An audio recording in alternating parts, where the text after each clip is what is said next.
atas karunia-Nya kita dapat berkumpul di sini biasa melakukan kegiatan kita. Selawat beriring salam kita sampaikan kepada Nabi Muhammad SAW serta sahabat dan para pengikut beliau. Bapak Ibu yang saya hormati, terima kasih sudah meluangkan waktunya hari ini, sudah menyempatkan diri untuk hadir pada hari ini.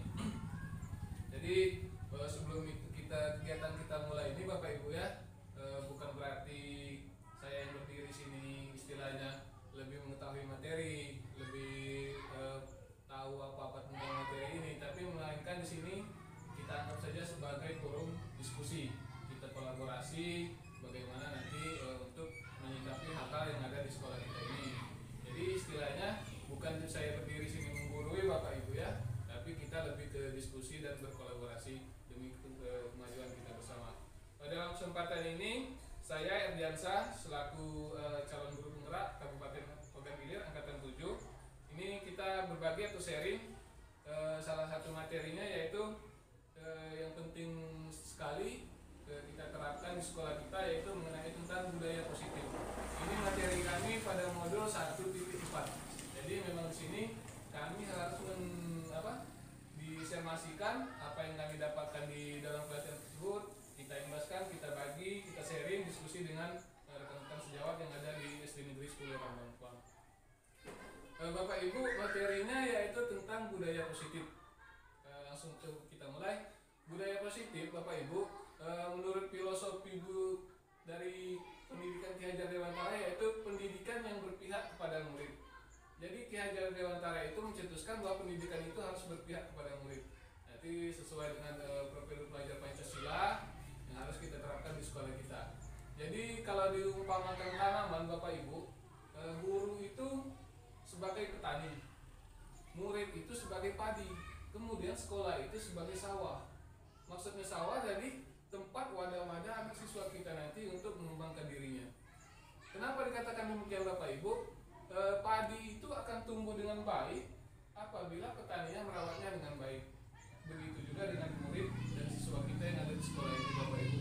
Mereka akan berkembang dengan baik apabila kita dapat memperlakukan anak-anak peserta didik kita dengan baik juga. Baik, saya selanjutnya kemudian tolong. Nah, yang pertama itu perubahan paradigma. Jadi dalam ini ada contoh. Misalkan Bapak David ini adalah yang A, kemudian Pak Nopran adalah yang B. Pak David ini mengepalkan tangannya. Nah, di dalam kepalan tangan itu ada sebuah rahasia yang dipegang oleh Pak David.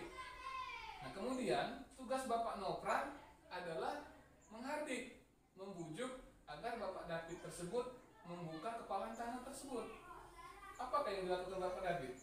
Apakah mau membuka tangan atau tidak kira-kira Pak David? Karena yang di dalam kepala itu adalah rahasia kita. Mungkin Bapak David tidak akan membuka kepalan tangan tersebut. Nah, coba slide selanjutnya tolong mungkin. Nah, jadi itu ada hubungannya dengan teori kontrol Bapak Ibu. Maksud teori kontrol itu yang pertama, ilusi guru mengontrol murid. Jadi apa kaitannya dengan cerita tadi? Pak David tadi mungkin mau membuka tangannya apabila Bapak Nopran mungkin memberikan uang, membujuk dan lain sebagainya.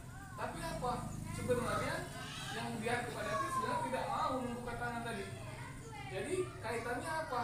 Jadi yang mengontrol kita itu Bapak Ibu adalah kita sendiri, bukan orang lain.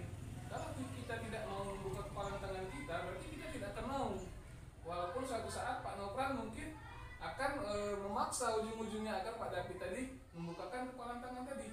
Ujung-ujungnya apa? Pak David tadi memang membuka, tapi akan merasa terpaksa. Kaitannya juga seperti itu Bapak Guru dengan demikian dengan kita dengan siswa kita Pak ya. Misalkan kita itu ngontrol siswa, kalian harus seperti ini. Siswa tadi mungkin mau kita kontrol, harus seperti itu, mengikuti apa yang kita mau. Tetapi di dalam hati mereka Bapak itu mereka tidak setuju. Karena yang mampu mengontrol kita itu adalah kita sendiri. Begitupun dengan siswa. Yang mampu mengontrol siswa itu adalah mereka sendiri. Ya? Yang pertama, ilusi guru mengontrol murid. Itu contohnya kita itu tidak dapat memaksa murid untuk berbuat sesuatu walaupun tampaknya guru sedang mengontrol perilaku murid. Hal demikian terjadi karena murid sedang mengizinkan dirinya untuk dikontrol. Jadi mereka hanya sebatas mengizinkan, misalkan kata kita kamu harus seperti ini. Jadi mereka hanya sebatas, tapi di dalam hati mereka tidak seperti itu. Yang kemudian yang kedua, ilusi bahwa kritik dan membuat orang merasa bersalah dapat menguatkan karakter. Misalkan murid itu tidak mengerjakan tugas. Nanti kata kemudian seperti ini contohnya, kamu harus mengerjakan tugas. Kalau kamu tidak mengerjakan tugas, kamu nanti tidak akan naik kelas. Nah itu juga tidak seperti itu ke depannya Bapak Ibu. Karena nanti siswa itu hanya mengerjakan tugas karena mereka ada merasa bersalah mungkin dan lain sebagainya. Yang ketiga, ilusi bahwa semua penguatan positif efektif dan bermanfaat. Jadi seringkali guru itu cukup menggunakan suara halus untuk menyampaikan pesan negatif. Misalkan saya kecewa dengan kamu, tapi murid itu dengan kata-kata itu terbebani, memang kata-katanya halus, tapi itu membebani murid. Yang selanjutnya, ilusi bahwa orang dewasa itu memiliki hak untuk memaksa, seperti yang kita katakan tadi. Ujung-ujungnya seperti contoh tadi yang B tadi, dia memaksa untuk mengontrol kita tadi. Ya, jadi misalkan ujung-ujungnya kita itu misalkan kamu harus menyelesaikan ini dalam waktu 30 menit.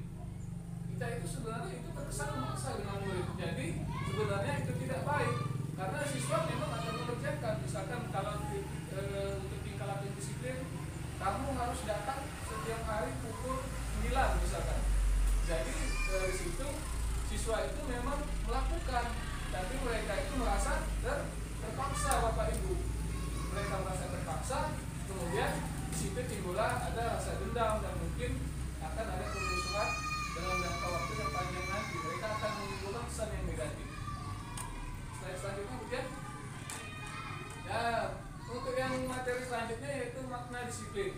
Jadi ketika mendengar kata disiplin, mungkin yang terbayang di benak kita, disiplin itu adalah peraturan. Harus menaati peraturan, disiplin, harus datang sekian tepat waktu, harus ini, itu ada peraturan. Sebenarnya Bapak Ibu, disiplin itu adalah belajar agar menjadi lebih baik, bukan lebih ke hukuman atau aturan. Itu yang sebenarnya. Nanti paradigma itu memang mungkin selama ini kita menanggapi kita disiplin itu seperti ini. Padahal semestinya yang kita katakan itu maksudnya disiplin itu harus belajar lebih baik lagi. Misalkan datang terlambat, mungkin kedepannya bisa diperbaiki lagi tanpa harus memberikan hukuman. Saya selanjutnya kemudian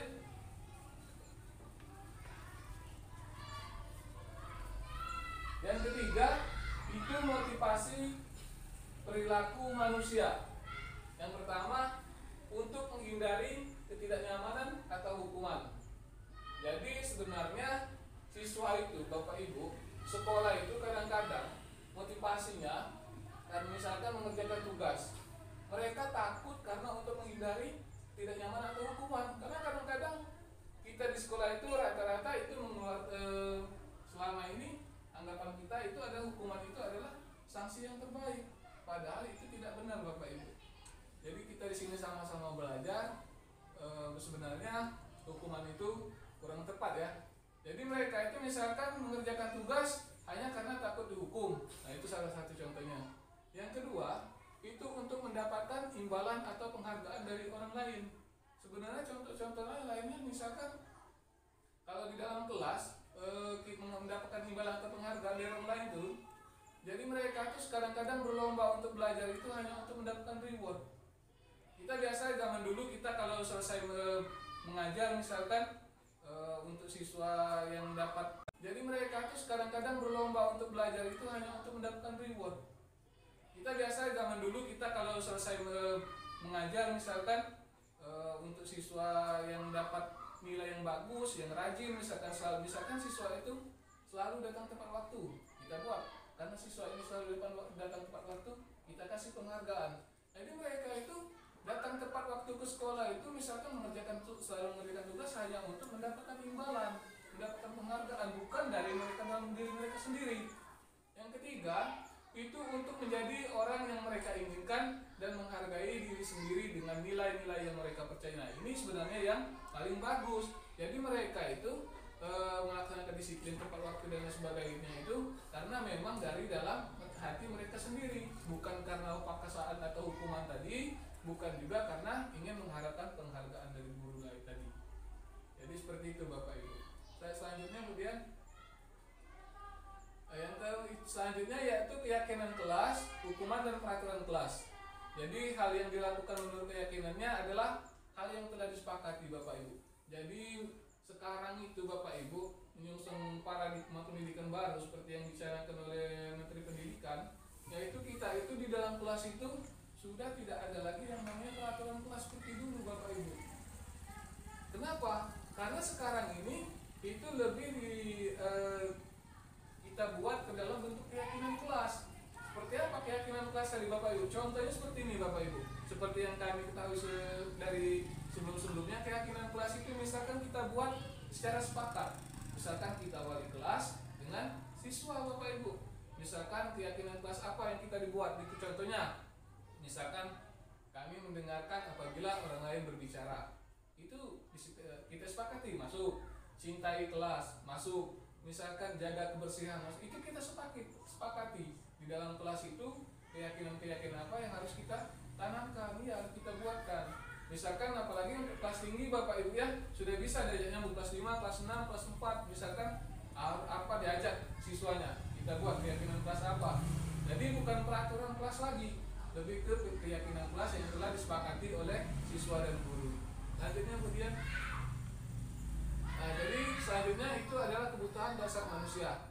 Menurut Dr. William Glasser dalam Choice Theory terdapat 5 kebutuhan dasar manusia, yaitu yang pertama untuk bertahan hidup, kasih sayang dan rasa diterima, kebebasan, ya, dan kesenangan serta penguasaan. Itu perilaku siswa, menyangkut perilaku siswa Bapak Ibu. Jadi misalkan ada siswa yang aktif atau biasa disebut sebelum-sebelumnya itu nakal, sebenarnya itu kata yang lebih pantasnya aktif, itu mungkin saja mereka itu hanya untuk butuh diperhatikan atau kasih sayang Bapak Ibu. Mungkin selama ini kita menanggap bahwa siswa tersebut nakal, siswa ini overaktif atau lain sebagainya. Mungkin mereka itu, ya kita itu harus tahu latar belakang siswa itu seperti apa. Mungkin di rumah kurang perhatian, korban dari broken home dan lain sebagainya. Jadi kita selaku stakeholder di sekolah ini harus paham latar belakang siswa itu seperti apa sebenarnya Bapak Ibu. Ya. Untuk selanjutnya kemudian, jadi sekarang balik ke restitusi. Jadi kita itu dalam ini ada 5 kontrol, 5 posisi kontrol. Yang pertama penghukum, selanjutnya pembuat merasa bersalah, kemudian teman, pemantau, dan posisi terakhir yaitu manajer. Jadi kita sebagai guru itu Bapak Ibu, pertama itu posisi kita bisa kontrol itu yaitu penghukum. Biasanya seperti yang sebelum-sebelumnya mungkin kita itu salah satu termasuk saya menganggap bahwa kita itu harus di posisi kontrol penghukum. Misalkan mengeluarkan suara-suara yang tinggi, bahasa tubuh, melotot, jari menunjuk-nunjuk, sehingga ini dapat menyebabkan tanpa kita sadari murid itu akan merasa dendam karena itu akan masuk di pikiran siswa. Jadi mereka suatu saat sekarang mereka tidak nampak, tapi mereka akan mengingatkan itu dalam waktu jangka panjang Bapak Ibu. Jadi kalau kita posisi itu, dampaknya nanti siswa itu dapat menjadi dendam dan emosi. Yang kedua, itu pembuat merasa bersalah. Jadi pada posisi ini biasanya guru itu bersuara lebih lembut. Misalkan kata-kata yang keluar itu, kamu itu misalkan, kenapa kamu seperti ini? Kamu itu tidak seperti yang saya harapkan. Apa yang telah kamu lakukan? Jadi mereka itu akan merasa bersalah. Mereka tidak seolah-olah tidak seperti yang diinginkan. Nah, jadi itu akan menimbulkan juga kesan negatif Bapak Ibu di pemikiran para peserta didik. Yang ketiga, itu teman. Jadi guru itu dapat menempatkan posisi kontrol itu sebagai teman kepada siswa. Ya, karena sudah tidak zamannya lagi Bapak Ibu, kita itu selalu harus dihormati dengan guru, dan kadang-kadang kita itu juga mulai sekarang harus juga bisa memposisikan kita itu sebagai teman dari murid itu. Jadi posisi ini sebenarnya menggunakan hubungan baik dan humor untuk mengetahui posisi dari seseorang untuk mempengaruhinya. Misalnya itu Pak Nopra, salah satu contohnya itu akan dekat dengan siswa ya, termasuk sebenarnya Pak Nopra sudah termasuk bisa dalam teman dalam posisi kontrolnya.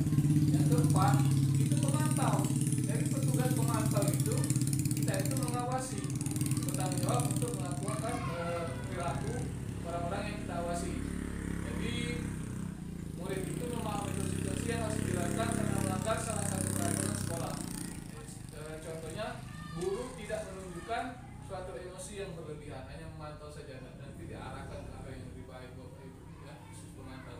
Yang ketiga, yang terakhir, ini posisi yang paling bagus Bapak Ibu. Posisi yang itu sebagai manajer, di mana posisi ini guru itu berbuat sesuatu bersama dengan murid, mempersilakan murid bertanggung jawab atas perilakunya. Misalkan contohnya seperti ini, kalau kita di manajer ini, misalkan ada siswa kita yang menulis di dinding Bapak Ibu. Jadi bukan dengan hukuman kita, lebih tepatnya kita melakukan agar mereka mempertanggungjawabkan apa yang telah mereka rusak. Misalkan suruh hapus tulisannya, seperti itu. Misalkan merusak sapu, rusak ngepel. Misalkan pertanggungjawabannya mungkin disuruh untuk membawa sapu lidi dan lain sebagainya, mempertanggungjawabkan atas apa-apa yang telah dilakukannya. Jadi mereka akan belajar bertanggung jawab semenjak dini Bapak Ibu. Selanjutnya kemudian, nah jadi yang terakhir ada restitusi, segitiga restitusi, yaitu yang pertama menstabilkan identitas, yang kedua validasi tindakan yang salah, yang ketiga menanyakan keyakinan. Jadi menstabilkan identitas itu Bapak Ibu, misalkan ada siswa yang melakukan kesalahan, salah satunya misalkan ada siswa kita yang datang terlambat ke sekolah Bapak Ibu ya. Jadi waktu siswa datang terlambat ke sekolah itu, jangan kita itu harus, kamu kenapa kamu seperti ini, mengapa kamu terlambat, apa yang telah kamu lakukan, bukan seperti itu Bapak Ibu. Jadi yang pertama itu kita itu distabilkan dulu situasi Bapak Ibu ya, identitas kita itu. Jadi tidak apa-apa nak, mungkin seperti itu, mungkin manusia itu memang tempatnya salah, tapi kedepannya kamu harus lebih baik lagi, seperti itu. Jadi jangan selalu istilahnya mereka itu langsung dihakimi Bapak Ibu. Yang kedua, validasi tindakan yang salah. Misalkan ditanyakan alasan mereka datang terlambat itu seperti apa, oleh kenapa, bisa saja mungkin bangun kesiangan atau apa ya. Jadi kita tahu Bapak Ibu mereka itu alasan mereka melakukan kesalahan itu apa. Misalkan ada siswa yang bertengkar, jadi kita tanyakan lebih dahulu alasan yang pertama menyebabkan mereka perkara itu ada apa ya. Jadi yang selanjutnya itu menanyakan keyakinan. Jadi keyakinan tadi Bapak Ibu seperti yang kita ketahui, mungkin di sekolah nanti kita ada keyakinan sekolah dan juga ada keyakinan kelas. Misalkan mereka datang terlambat masuk kelas, berarti mereka masuk ke keyakinan kelas. Misalkan seperti ini Bapak Ibu, kalau mereka sudah terlambat, keyakinan kelas apa? Kita tanyakan keyakinan kelas apa yang mereka telah langgar. Mungkin mereka tadi kan membuat keyakinan kelas yang telah disepakati tadi disiplin misalkan. Jadi mereka tahu, oh disiplin yang telah saya langgar. Dari dengan keyakinan di dalam mereka, mungkin mereka akan lebih menyadari dan berubah menjadi lebih baik lagi ke depannya Bapak Ibu. Jadi bukan dengan adanya hukuman ataupun pemaksaan seperti sebelum-sebelumnya. Selanjutnya kemudian, sampai di situ saja Bapak Ibu. Mungkin itu saja yang dapat saya bagikan. Untuk selanjutnya mungkin kita ada waktu lebih sharing-sharing lagi. Jadi seperti yang saya jelaskan tadi, saya di sini hanya sekedar untuk berbagi Bapak Ibu ya. Mungkin masih banyak kekurangan dan lain sebagainya. Mungkin ada yang mau berdiskusi nanti boleh, ataupun selanjutnya kita adakan kegiatan-kegiatan seperti ini lagi yang dapat lebih bermanfaat demi kemajuan sekolah kita bersama. Baik, terima kasih Bapak Ibu. Itu saja yang dapat saya sampaikan. Saya